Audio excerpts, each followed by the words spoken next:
अस्सलाम वालेकुम वरहमतुल्लाहि वबरकातुह। पिछले 5 साल से मुसलसल मेरे अम्मी अब्बा मेरे लिए रिश्ता तलाश कर रहे हैं। ना मेरा रिश्ता हो पा रहा है ना निकाह।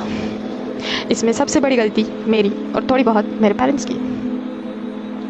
जब 20-22 साल की उम्र में मेरे रिश्ते आने शुरू हुए तब मैंने बहुत ज़्यादा नखरे दिखाए। इधर नहीं करूँगी, उधर नहीं करूँगी, ये नहीं चलेगा, वो नहीं चलेगा, वगैरह वगैरह। और मेरे पेरेंट्स ने भी थोड़ा बहुत मेरा सपोर्ट लेते हुए ये बात रखी कि एजुकेशन कंप्लीट हो जाए उसके बाद रिश्ता देखेंगे। और उस चक्कर में आज मैं शायद लोगों की नज़र में इतनी बड़ी हो चुकी हूँ कि अब मेरा रिश्ता होना मुश्किल हो रहा है। तो मेरी प्यारी बहनों, जो गलती मैंने की है वो आप ना करें।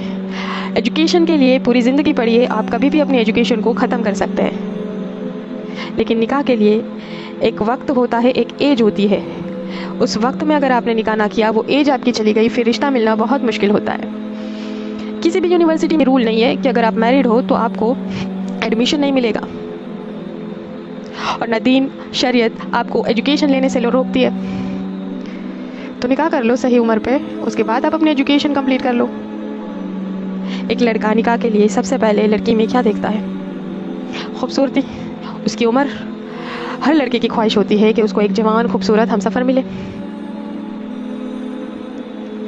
एक लड़का लड़की में खूबसूरती देखता है, उम्र देखता है, ना कि उसकी एजुकेशन, जो कि मेरे साथ भी हो रहा है।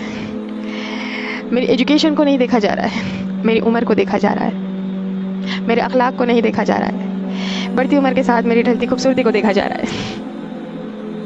तो मेरी बहनें, यह हक बात है कि जैसे जैसे एज बढ़ती जाती है वैसे वैसे खूबसूरती ढलती जाती है, और जैसे जैसे एज बढ़ती जाती है लड़कियों के पास ऑप्शंस ख़त्म होते जाते हैं।